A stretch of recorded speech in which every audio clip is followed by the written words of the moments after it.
ہم قانون اور کاغذ پر چلتے ہیں، سچ کیا ہے یہ اوپر والا جانتا ہے۔ چیف جسٹس کا الوداعی فل کورٹ سے خطاب۔ جسٹس قاضی فائز عیسیٰ نے اپنے خطاب کے آغاز میں کہا کہ میں اردو میں بات کرنا چاہتا ہوں، آئین اور قانون کی بات نہیں کروں گا، کچھ ایسی باتیں کروں گا جو شاید آپ کو معلوم نہ ہو۔ انہوں نے کہا کہ سب سے پہلے شکریہ اللہ تعالیٰ کا جس نے مجھے منصب عطا کیا، ان کا بھی شکر گزار ہوں جو آج یہاں تقریب میں موجود نہیں۔ انہوں نے کہا کہ شکر ہے میری اہلیہ آج موجود ہیں اور انہوں نے خود میری تعریفیں سن لی ہیں۔ شکریہ چودھری افتخار کا جنہوں نے مجھے بلوچستان ہائی کورٹ کے لیے چنا۔ بلوچستان ہائی کورٹ میں کوئی سکھانے والا نہیں تھا، میں نے وکلا ہی سے سیکھا۔ 16 سال کی عمر میں تھا جب میرے والد کا انتقال ہوا۔ میری دادی پڑھی لکھی نہیں تھی لیکن اپنے بچوں کو بہترین تعلیم دی۔ میری والدہ نے کہا کہ پہلے ڈگری کر لو پھر جو مرضی کرنا۔ چیف جسٹس قاضی فائز عیسیٰ کے اعزاز میں الوداعی ریفرنس میں جسٹس منیب اختر، جسٹس عائشہ ملک، جسٹس اطہر من اللہ اور جسٹس شہزاد احمد ملک شریک نہیں ہوئے، جبکہ جسٹس منصور علی شاہ عمرے کی ادائیگی کے لیے بیرون ملک ہیں۔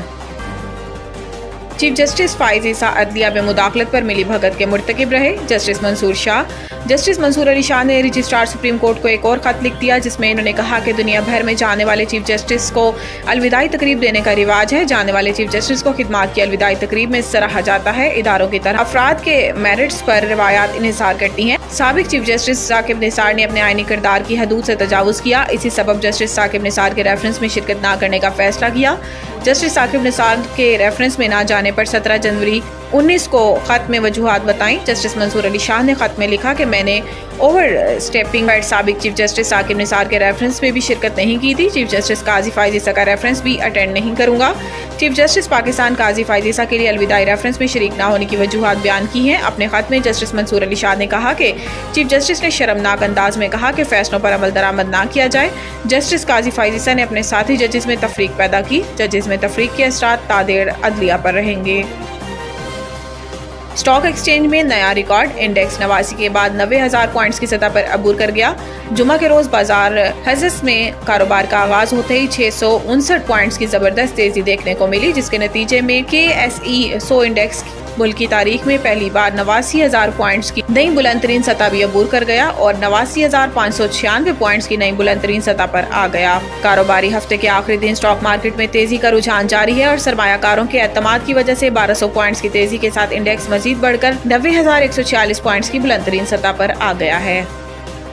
ڈی چوک احتجاج، علیمہ اور عظمیٰ خان کی ضمانت منظور، رہا کرنے کا حکم۔ انسداد دہشت گردی عدالت اسلام آباد نے بانی PTI کی بہن علیمہ خان عظمیٰ خان کے خلاف ڈی چوک احتجاج کیس میں ضمانت کی درخواستیں منظور کر لی۔ انسداد دہشت گردی عدالت اسلام آباد نے عمران خان کی بہنوں علیمہ خان اور عظمیٰ خان کو رہا کرنے کا حکم دے دیا۔ عدالت نے 20-20 ہزار روپے کے مچلقوں کے عوض عمران خان کی دونوں بہنوں کی ضمانتیں منظور کی ہیں۔ انسداد دہشت گردی عدالت کے جج ابوالحسنات ذوالقرنین نے علیمہ خان اور عظمیٰ خان کی رہائی کی روپکار جاری کر دی۔ رہائی کی روپکار لے کر PTI وکلا جوڈیشل کمپلیکس سے جیل کے لیے روانہ ہو گئے۔ یاد رہے کہ تھانہ کوہسار میں درج مقدمے میں علیمہ خان اور عظمیٰ خان 4 اکتوبر سے گرفتار تھیں۔ نوید ٹکا شاپ، منشی محلہ چوک۔ نیا انداز، نیا ذائقہ اور معیار ایک ساتھ۔ نوید ٹکا شاپ اپنا پیغام دیتے ہیں، ریٹ وہ جو ہر کسی کی پہنچ میں۔